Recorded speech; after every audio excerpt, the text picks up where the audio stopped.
So now I would like to introduce Dr. Steve Crain, and I suppose you've all heard that we're going to have to cry today because he's leaving us. Might be the first one. But we certainly have enjoyed getting to know you, Steve, and having you here on campus. So I think you're going to share some of St. Francis of Assisi. Let me go live here. Okay. Good afternoon. It's wonderful to see you. I was joking with someone about it being a friendly audience, and for the most part, that's true. And I'm going to appreciate that because it has been a mad. Well, actually, 2 months ago today, I was in Lafayette, Indiana. It was a Sunday, and I was interviewing with the Lafayette Church of the Brethren. And that is the congregation that has called me to the ministry there, which is the reason why I'm leaving and about to cry. And ever since, as you know, when transitions hit, life becomes crazy, and that's now overlapped with the end of the semester. So I want you to know, I do have notes for this talk. They're right here. I also want you to know I can barely read them. And so the talk that's here and the talk you actually hear, I'm not sure what relationship the two will bear to one another. We'll find out. When Carlene asked if I would like to do a First Friday presentation, I thought about the possibilities and decided on the life of Francis of Assisi, St. Francis. He's someone who's meant a lot to me since the late 80s, and yet I've actually never had the opportunity to speak to anyone about that. And so now I have that opportunity. I'm really grateful to be able to share something about St. Francis. You're not going to hear someone speak who is an academic expert on the life and times of Francis of Assisi. I'm a theologian, not a historian, and things like dates, they just seem to slip through my fingers. Chronological sequence and so on. I'm not good at that. So the approach I'm taking to Francis's life is certainly is doing as good a job as I can of communicating what that life was like. But I'm going to stop periodically to reflect as a theologian on the meaning of that life, and in particular on what Franciscans have made of that life. Okay, I'll start with a little show and tell here. I met Francis in some ways indirectly when I was in seminary which would have been 1984 to 86, Fuller Theological Seminary. I headed there in Pasadena, California, right after my undergraduate work. It's an interdenominational Protestant evangelical seminary, and my one-year sequence in the history of theology was taught by a Protestant who loved medieval Catholic theology. How about that? And so he first introduced me to Francis by way of some of the great medieval Franciscan theologians like Bonaventure. Then I go to Notre Dame, and I'm surrounded by Roman Catholics who, while they are not formally Franciscan, they have a deep respect for Francis and for Franciscan theology. One such person was named Larry Cunningham. He was the chair of the department for a good part of the time I was there. And here's a book that is yellowed to the point that it makes me think, yeah, this might actually go back to the mid-'80s when I started at Notre Dame. It's a beautiful compilation of photographs and paintings, as well as a brief introduction to the life of Francis. I'm just going to skip around here. I can't remember when I got this icon, but at Notre Dame, after being introduced to Francis and Franciscan theology, I chose as one of the topics for my candidacy examination. It's the big exam you have to take before you get the green light to do a dissertation. For my candidacy exam, one of my topics was Franciscan Christology. And so Franciscan thinking about the person and work of Jesus. And so somewhere, not maybe too long after that, I acquired this icon of Francis. It's a modern icon, but it means a lot to me. It shows Francis holding the Bible, and for Francis, the Gospels in particular were at the heart of his life, as I'll explain in a second. There is a bird perched on his hand, and this is the Francis that is very popular. It was the Francis who was famous for preaching to birds. And there are wounds in his hands, which we'll talk about. He is the first in Christian history for whom the claim has been made that he was wounded with the wounds of Jesus, the marks. The stigmata in Latin means marks. And so the icon shows that. Finally, it shows Mount Laverna. And that's the mountain where at the end of his life he had this remarkable vision of the crucified Jesus. And it's during that experience that he is said to have received those stigmata. So there's an icon of Francis. The Greek letter tau is the symbol of the Franciscan movement.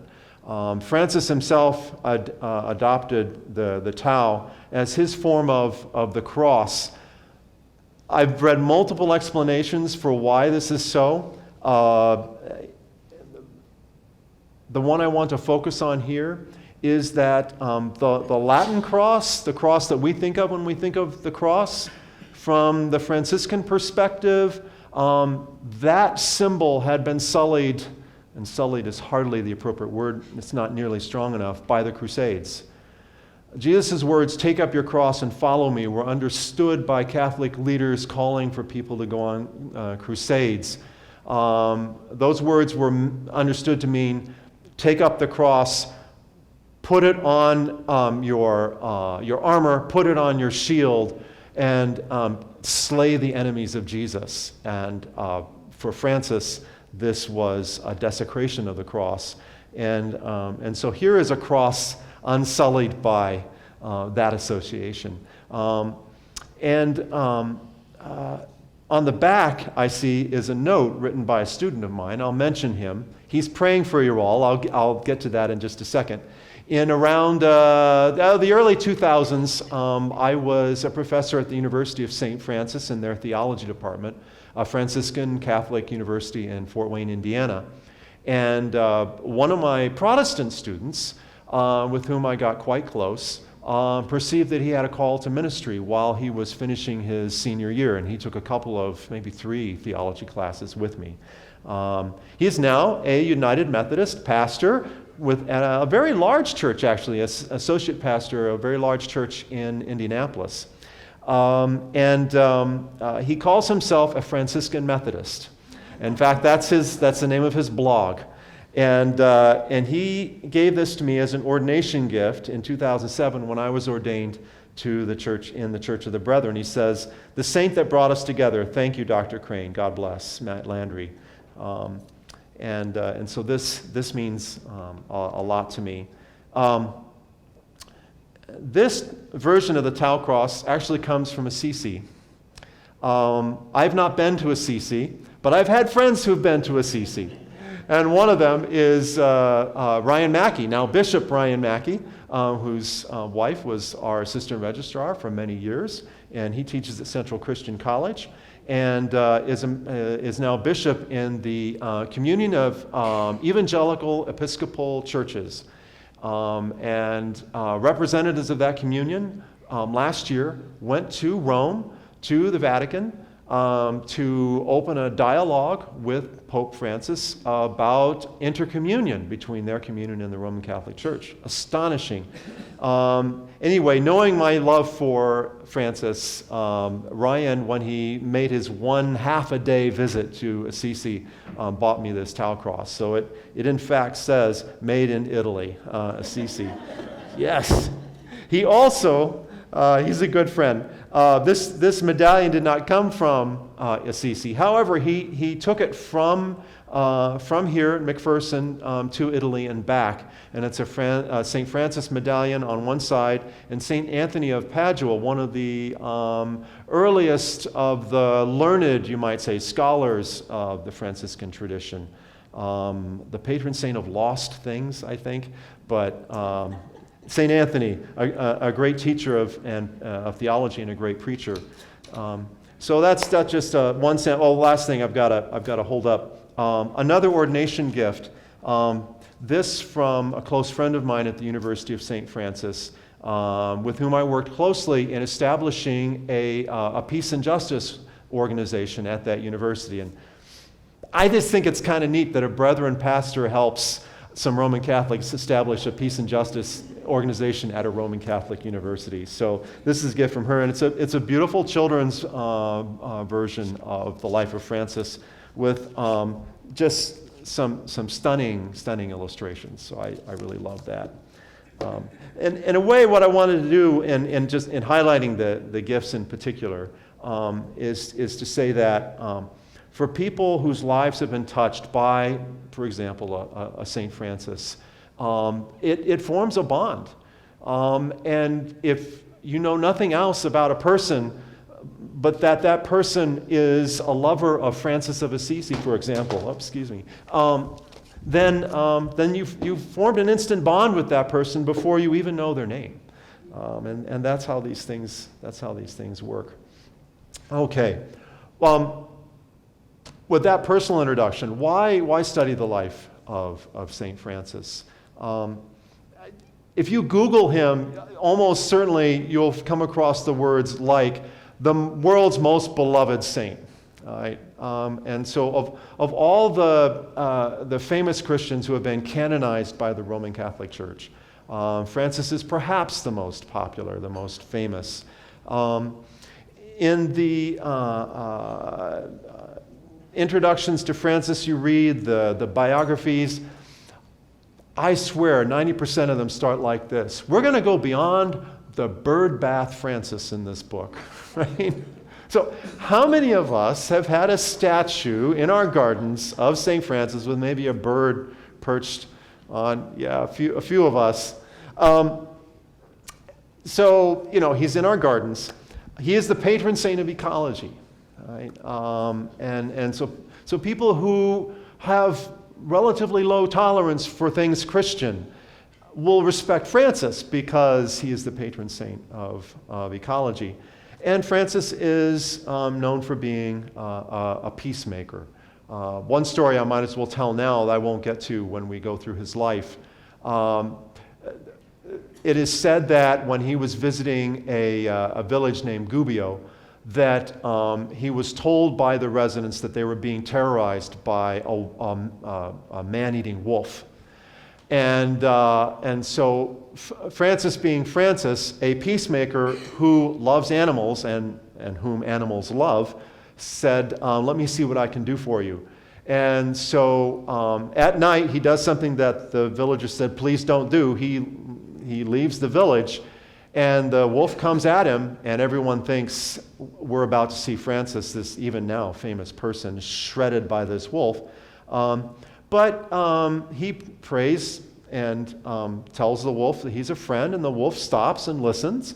And then, very reasonably, Francis says, now, these people are being terrorized by you, and that's just not right. Won't you agree that it's not right that you eat their livestock, and you eat their children, and you wound their parents, and so on and so forth? I mean, this has got to stop. And the wolf says, yeah, okay. And so they shake on it, and the wolf agrees no longer to terrorize the town. And Francis goes into the town and introduces them to the wolf, and so on. Francis is famous for being a peacemaker. So who is this man? Who's the man behind the statues in our gardens, the man behind the stories about peacemaking, the man behind the patron saint of ecology? In the Roman Catholic Church, among the, I swear, thousands of religious orders in the Roman Catholic Church, there are more Franciscans than any other. And I looked this up. There are 32,000 members of the Order of Friars Minor, the OFM, and that is the primary Franciscan order. There are others. 32,000 men. There are 20,000 members of what are called the Poor Clares. That's the order of Franciscans for cloistered women. And then I didn't bother to look up the number of people who call themselves third order or tertiary Franciscans. There are two kinds of third order Franciscans. One are people who have made vows of, among others, celibacy. And so, for example, the order that ran of women that ran the University of St. Francis where I taught, they were third order Franciscans. But there are other third order Franciscans who are like you and me, and they're married, they pursue their careers, whatever their vocations are, but they are members of a religious order. And in fact, Ryan Mackey is a member of a Dominican order like that. And I have to tell you, I know quite a few members of a third order that is ecumenical called the Order of Ecumenical Franciscans back in Indiana. And though my wife doesn't yet know this, don't tell her, one of the things I'm looking forward to doing once I get back to Indiana is looking up some of these people and saying, you know, I think it's time I really seriously consider being a member of your order, and so that I'm in a formal sense a Franciscan, instead of wearing this and faking it, right? Someone sees this and they'll think I'm a third order Franciscan if they see the wedding ring, and it's all fakery. But maybe not in the distant, not so distant future now. So, a very popular religious order, even an ecumenical religious order. And I am told finally by those who go to Assisi on pilgrimage that you will easily find as many Protestants and Orthodox Christians making pilgrimage in Assisi out of their love for Francis or their curiosity about Francis, as you will find Roman Catholics. Immensely popular. All good reasons to study the life of Francis. Finally, I mean, how many of us are now aware of who the Pope is and of what he's saying and of what he is doing, maybe contrary to the past, right? Francis is a remarkable Pope. And why is he so remarkable? Well, I think what he would say is it's because of Francis of Assisi. So we are seeing reflected or refracted through the life and work of the current Pope, the life and work of Francis of Assisi.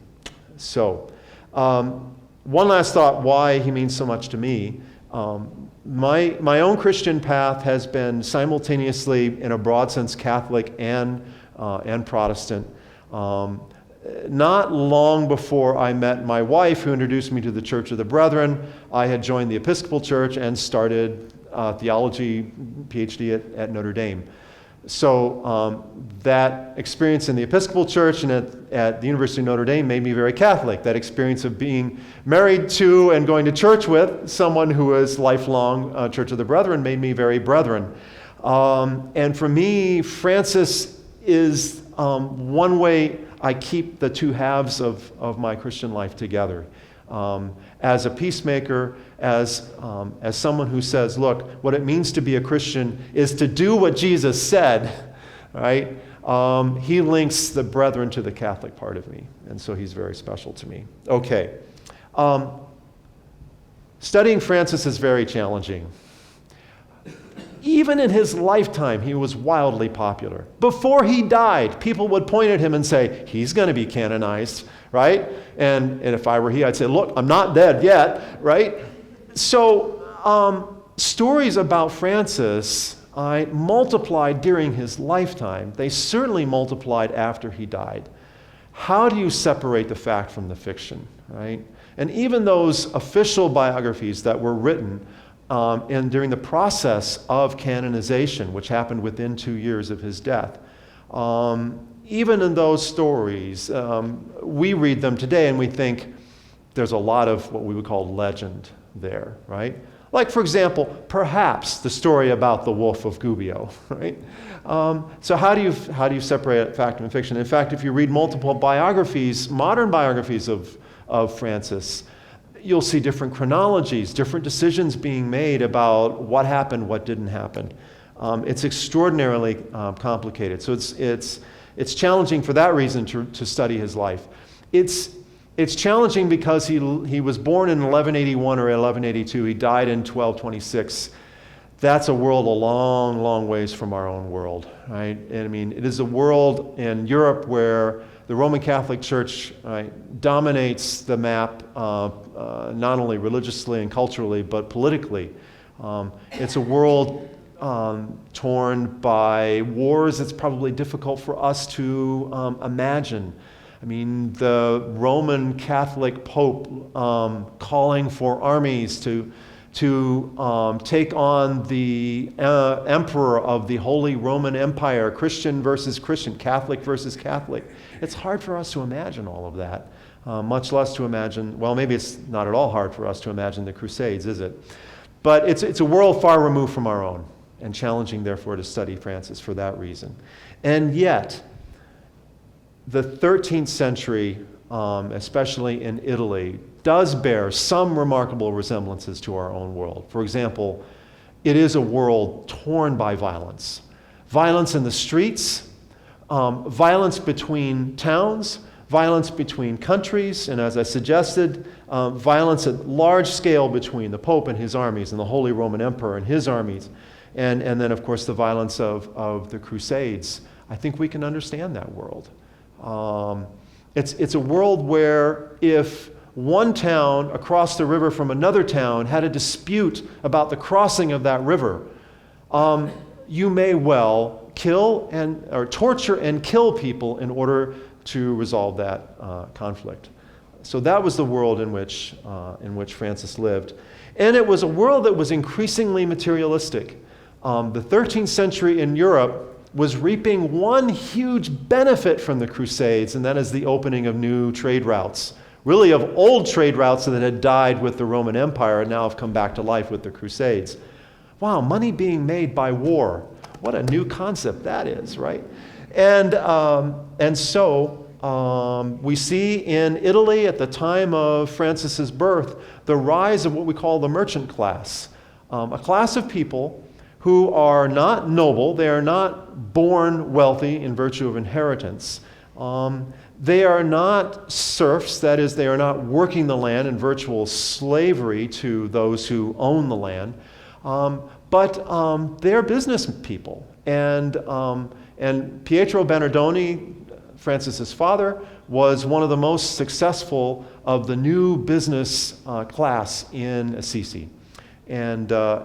And so Francis was born into a world that was increasingly preoccupied with money.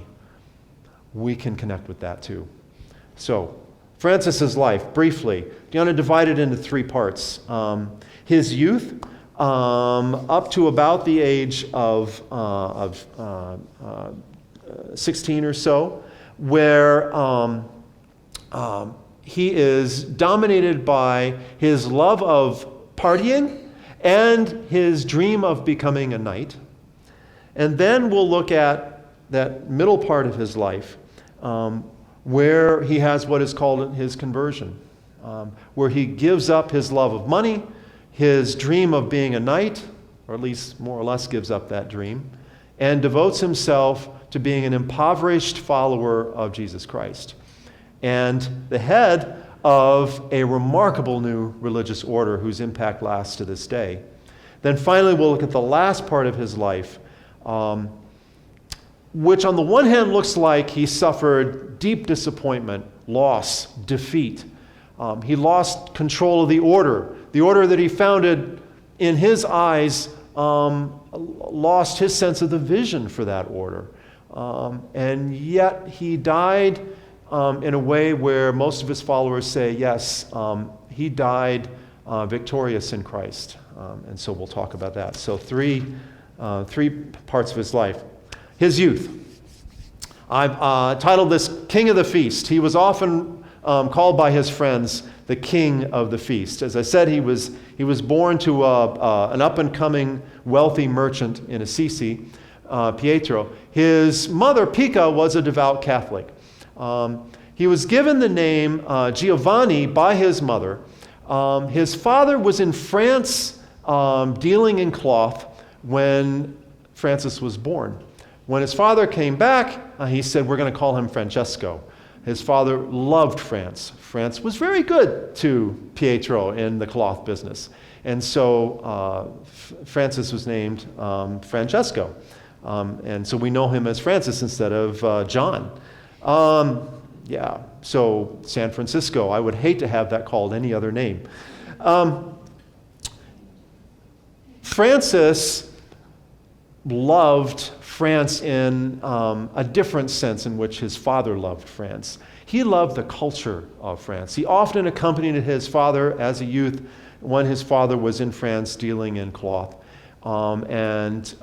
Perhaps because Pica was also French, he learned French as a language, fell in love with the songs of the French troubadours, fell in love with the French understanding of chivalry and what it meant to be a knight. And this is what planted in his heart this love of chivalry and this desire to be a knight.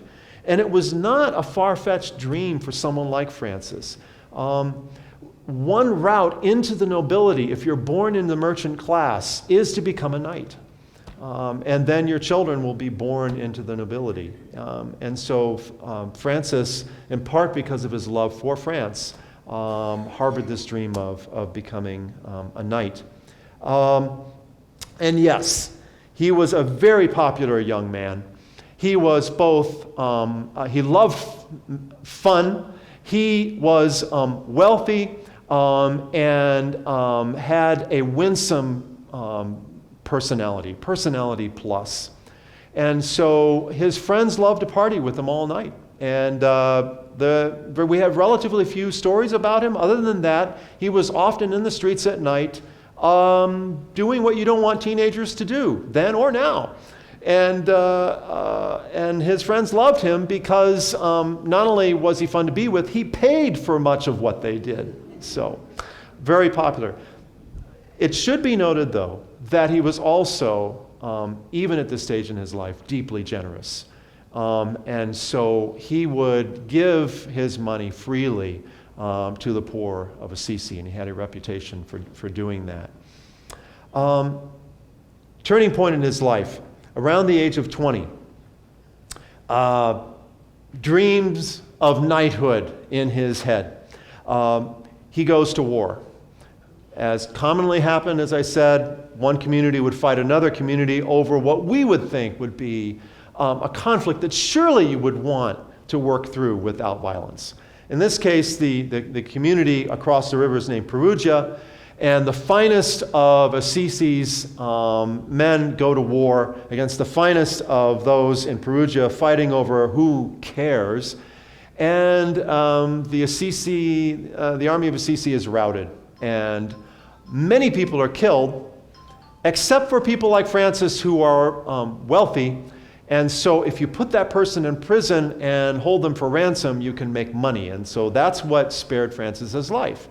He was wealthy enough that the Perugian captors believed they could get money for him. So he spent 1 year.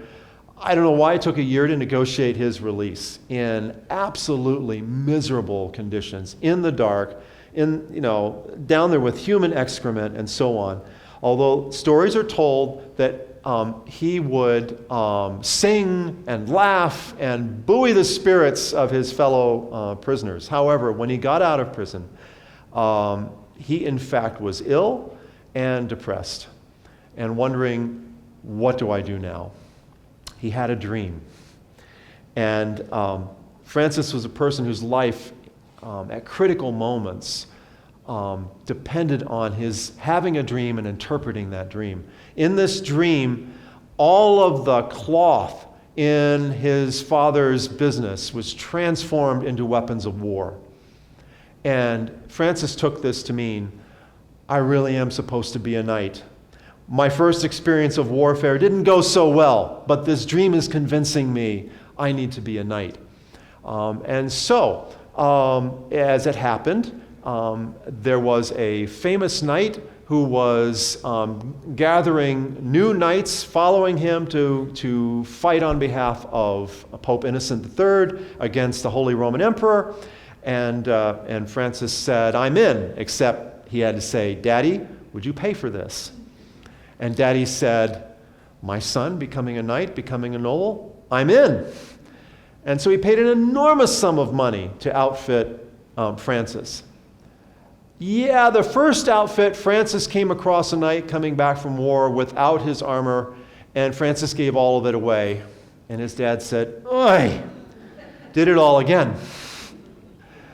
And Francis, outfitted for war, takes off. One day later, he has a dream. And in this dream, he's asked a question: who is greater, the Lord or the servant? And Francis says, "Well, the Lord is greater." And in the dream, the person says, "Well, then why are you working for the servant instead of for the Lord? Go home and you will be shown what you need to do." So Francis goes home, throws the armor away. A small fortune, his dad says, right? And he waits. This is the beginning of a deep rift with his father. Okay, he waits. He prays. He prays a lot. In fact, he becomes a habitual seeker of caves and other remote, isolated locations where he can spend hours at a time praying. And one place he prays one day is the church of San Damiano. It is a rundown, small little chapel outside the walls of Assisi. It's falling apart. The priest who is in charge, so to speak, is miserably poor. Francis prays there, and he hears out of the cross, and I'm forgetting now that this is not the cross of San Damiano. I meant to bring that. I don't have it. He hears from this famous cross, and it's a symbol, another symbol of Francis. He hears Jesus saying this to him, and he knows it's Jesus because it's a voice somehow emanating from the crucifix. It says, "Francis, as you can see, my church is falling apart. Go rebuild it." And what Francis took that to mean was, this chapel, San Damiano, is falling to pieces. I need to rebuild it. And of course, what his later followers and he himself understood Jesus to mean is, my church, that is the Church of Jesus Christ, in the Roman Catholic Church we call it, is falling apart. Rebuild it. Well, Francis is a literalist, and so he goes about rebuilding this church. How is he going to do it? Well, he needs to buy masonry in order to start rebuilding this church. Where's he going to get the money for all of that masonry? Dad. Can't ask Dad for money. I know what I'll do. I'll steal a horse, and I'll steal a bunch of cloth, and I'll sell the cloth and the horse, and with that I'll buy stone masonry. And so he does that. Dad is just not pleased with this at all. Long story short, the conflict goes public. The dad appeals to the bishop of Assisi and basically says, I want you to haul Francis's, and I know what he said at that point, but I can't say it, haul him into court, in essence, and I want you to tell Francis that he needs to pay me back everything that he stole, and he needs to be an obedient son. In the course of this trial, Francis does something which is the stuff of legend, but it almost certainly happened. Francis says, of course, I will pay this back. Absolutely. He disappears. He comes back naked. This is done very well, by the way, in Zeffirelli's film Brother, Sun, Sister, Moon. And he comes back naked. He hands his father the clothing, and he says, up till now, I have always called Pietro Bernardoni my father. In the future, I will only acknowledge our Father in heaven. in essence, he disinherits himself.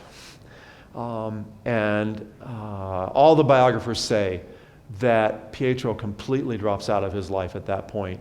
Apparently, they never reconciled. The bishop, who is by no means a proto-Franciscan, he does what bishops of that era does very well.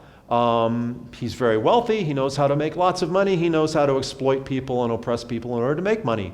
But he's impressed by Francis, so he puts his cloak around him and offers him his protection. At this point, Francis begs for stones to rebuild the chapel of San Damiano. He finishes.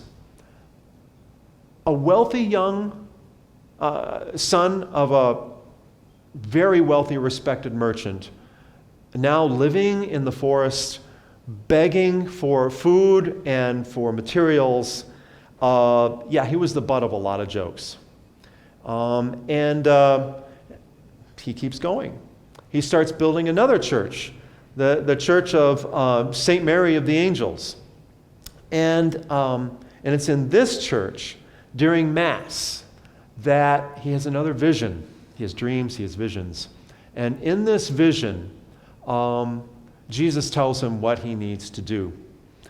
And in this vision, he is told that he needs to follow literally the words of Jesus, to sell everything that he has, and to do the work of Jesus. I want to read from a famous, now famous, recent biography of Francis that gives a sort of taste of this experience.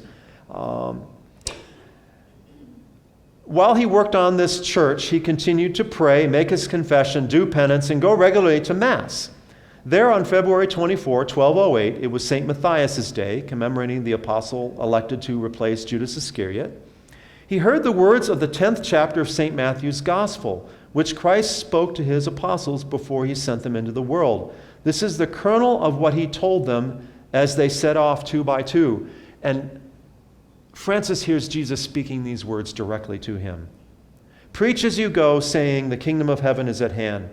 Heal the sick, cleanse lepers, cast out demons, give without pay. Take no gold, no silver, no copper in your belts, no bag for your journey, nor 2 tunics, nor staff, nor sandals.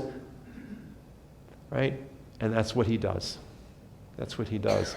And his response, as he discussed what he had heard with the priest, is, this is what my whole heart longs to accomplish. And so what he did is he puts on sackcloth, ties a rope around himself. This now isn't the symbol of the Franciscan order. And he goes out preaching. And what he preaches is the mercy of God. And if that should sound familiar if we've heard Pope Francis preach. And he preaches penance. That is, he says, you must be sorry for your sins. You must weep over your sins. You must change your life utterly and completely. And he became one of the most famous preachers of his day. He gave up all of his property.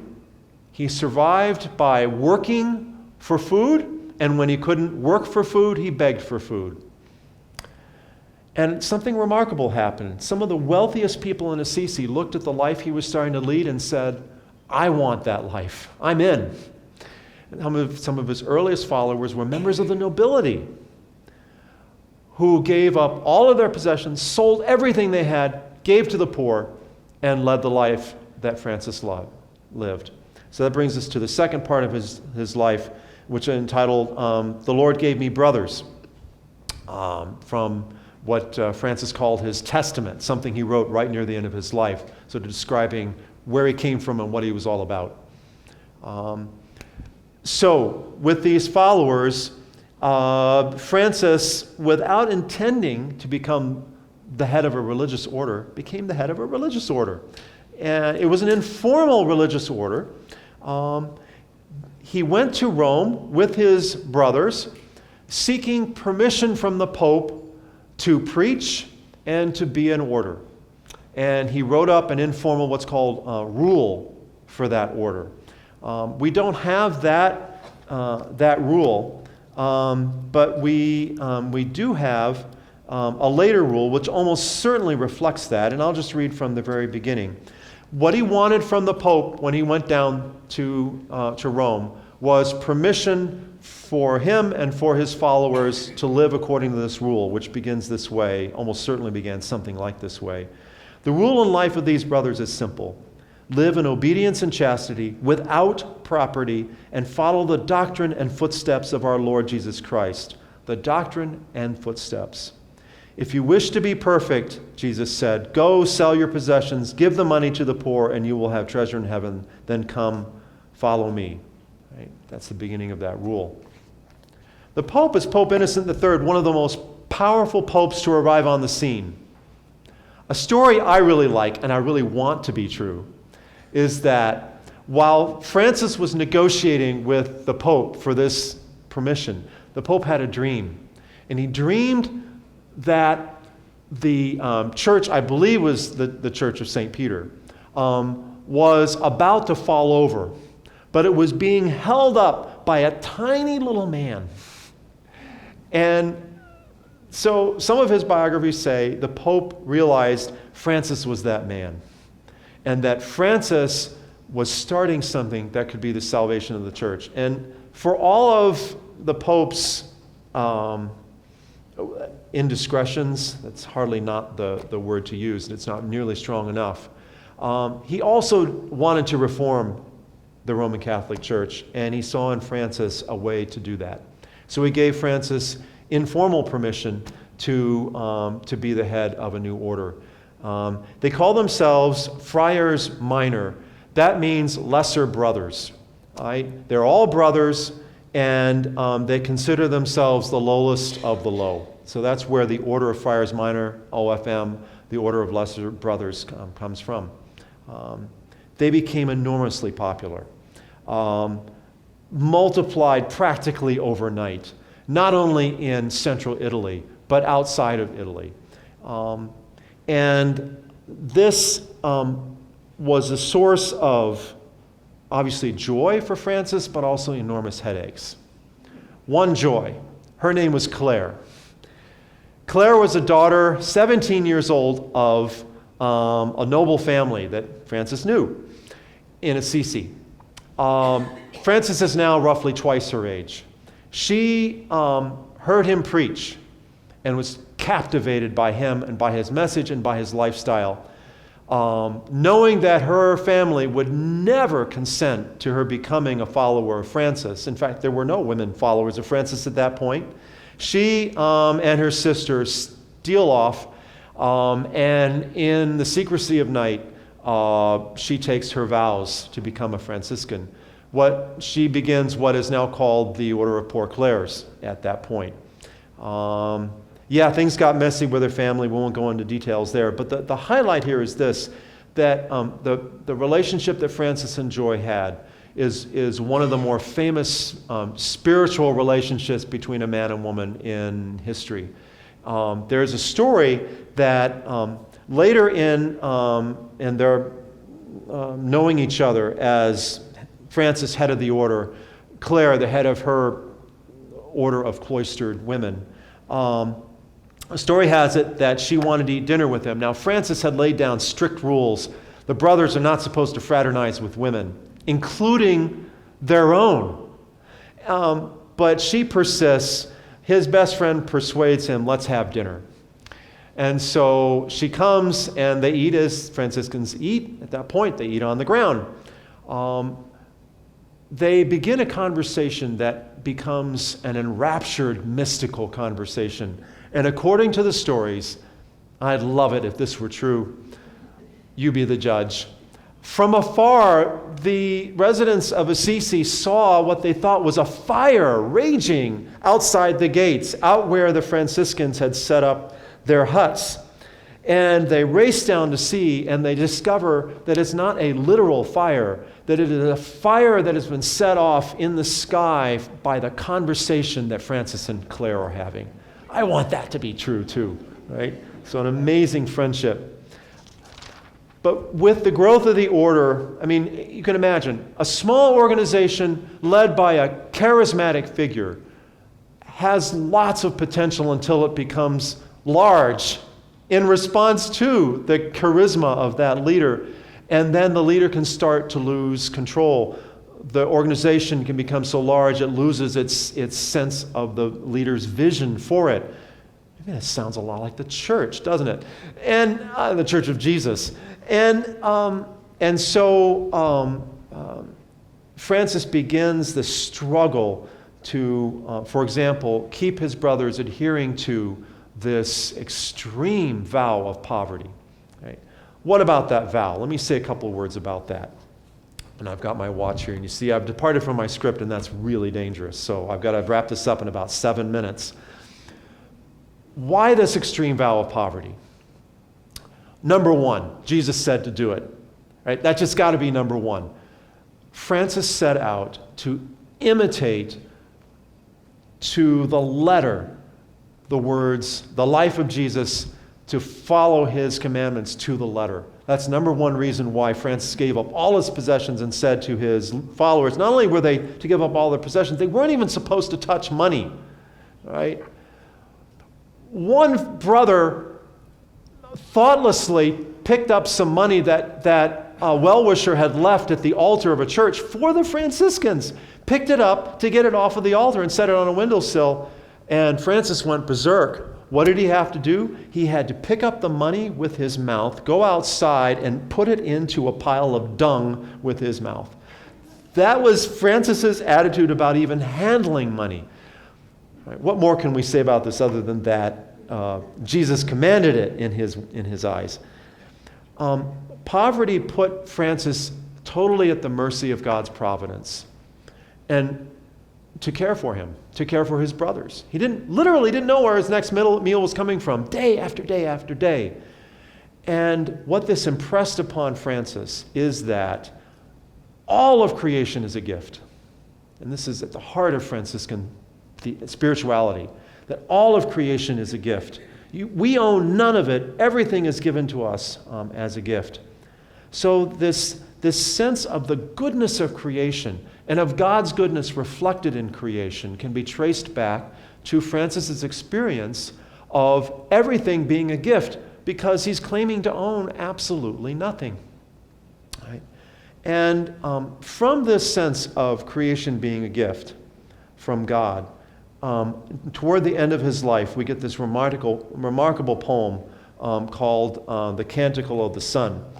And it is a celebration of the beauty of creation, which for many is one of the most beautiful poems in the Italian language. It's also one of the first. And also communicates in a beautiful way the heart of Franciscan spirituality of creation. Here's how it starts. Most high, almighty, good Lord God, to you belong all praise, glory, honor, and blessing. Praise be you, O Lord my God, with all your creatures, and especially our brother sun, who brings us the day and who brings us the light. He is fair and shines with a very great splendor. O Lord, he signifies you to us. Praise be you, O Lord, O my Lord, for our brother wind. And then he goes on, for our sister water, for our brother fire, for our mother earth.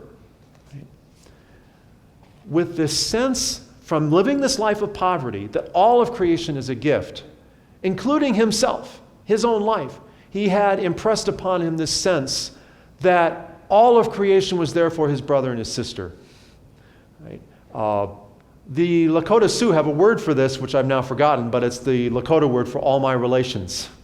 Everything is related to me. That was Francis's understanding. And so when Francis is singing this song, he's not only giving thanks for the gift of the sun, but he's calling for his brother's son to join him in singing praises to the gift giver.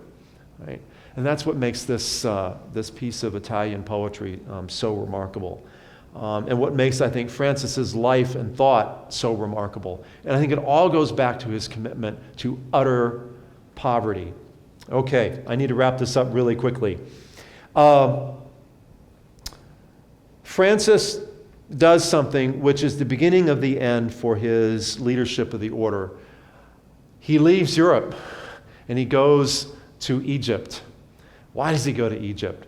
He goes to where a crusading army has pitched its tents in siege of a city at the very tip of the Nile River. And defending that city is the current sultan, so the leader of the Muslim world. And Francis goes there to do two things. One, to try to convince his Christian brothers and sisters to stop fighting. Two, to speak to the Sultan and try to convert him to Jesus Christ and thereby convince him to stop fighting. Okay, he failed miserably on the first task. Imagine that.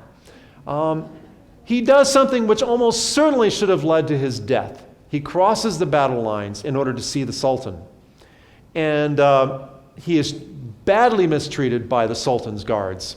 Beat him to, a pulp, but somehow he manages to see the Sultan. And the Sultan treats him with grace and welcome, and they begin a conversation.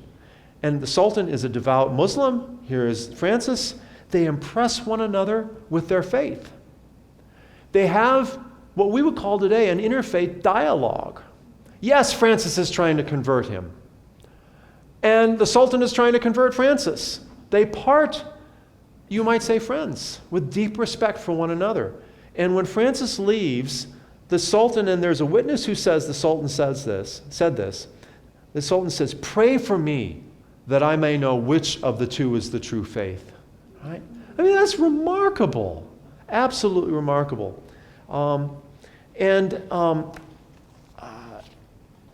Francis leaves deeply impressed by this. The Sultan is deeply impressed by this. The Sultan later, although he maintains control of Jerusalem, in honor of Francis, and at least this is what a Franciscan theologian historian just reminded me of in a CD I was listening to on the way here. In honor of Francis, the Sultan gave Christians permission and to access the Church of the Holy Sepulchre, which is the church of the tomb of Jesus. To this day, a Muslim family is in charge of the key to get into that church. And there's a ceremony where the key is passed over and the church is open for Christians. That goes back ultimately to Francis's meeting with the Sultan, which is, I find, just remarkable. That also had a huge impact on Francis, and I'll sort of skip to the end. Francis goes back. It took a year to get back. And, what happens if mom and dad leave the teenagers at home for a year?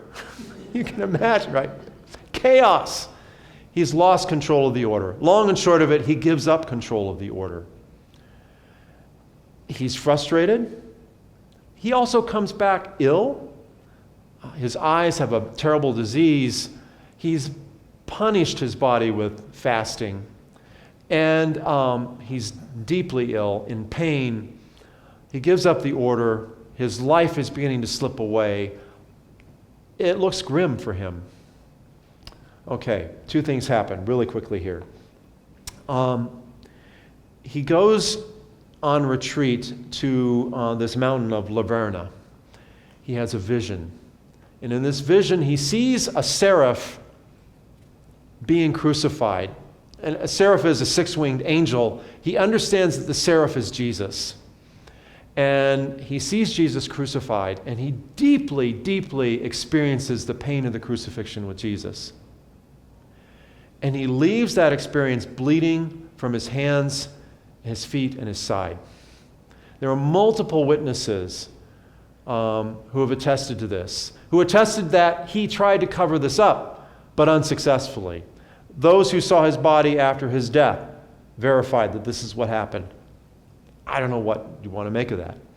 On the way down from Laverna, from that experience, he writes this remarkable poem.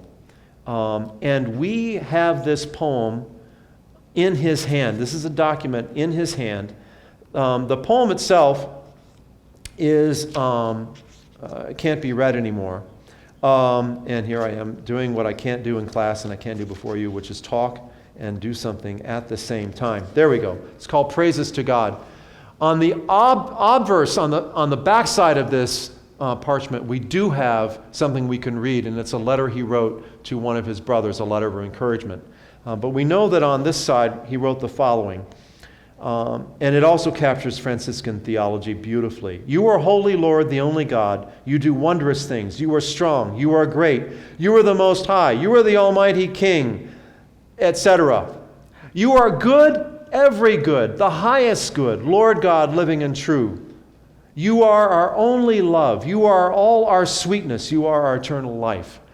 Now, for reasons I don't have to explain, that is deeply Franciscan. But what I want to point out is some of the words that he uses here to describe God come from Islam, in Islamic prayer, right? The names of God. And that just blows me away. I've only heard this in the talk of a Franciscan named William Short, who's a Franciscan theologian at the Graduate Theological Union in Berkeley.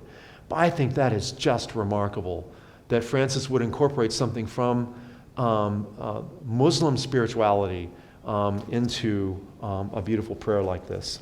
Well, in the end, he dies, but what I most love Francis for is he's able to let go.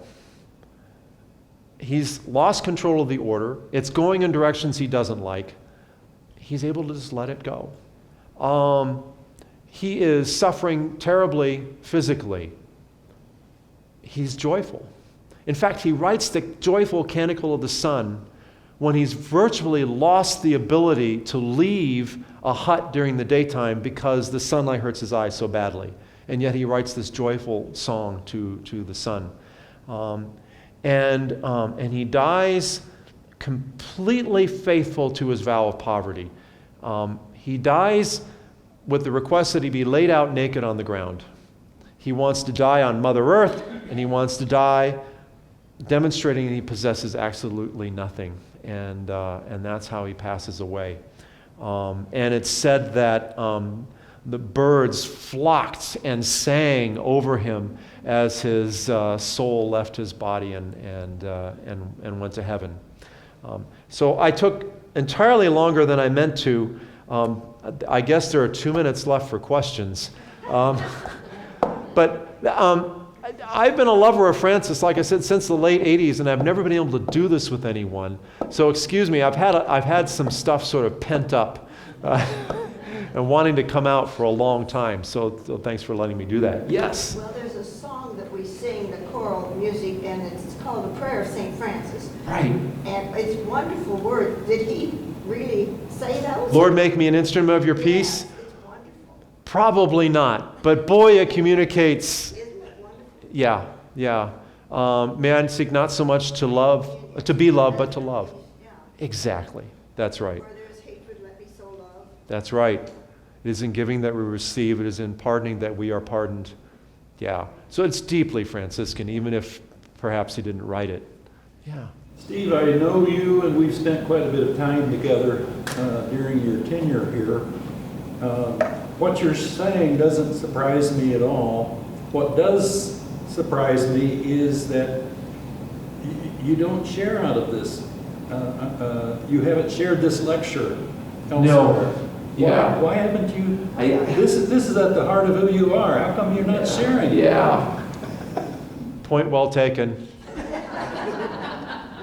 This is demonstrating one reason why a person whose friendship I deeply cherish, Ken Holderried, why I'm going to miss him so much. Because he just lets me have it. And you've also been so amazingly supportive, and I thank you for that, Ken. I don't have a good answer for that question. Occasionally when I preach without saying so, Franciscan spirituality will sneak through. Maybe it's a lack of confidence. I mean, I've hung out with real Franciscans, and I'm not a real Franciscan, and maybe so it's a reluctance there. But I'm no longer going to be silent. I mean, the Lafayette Church of the Brethren is is going to hear this. What I wanted to say to you is, when you get there, do better. I will. I definitely will.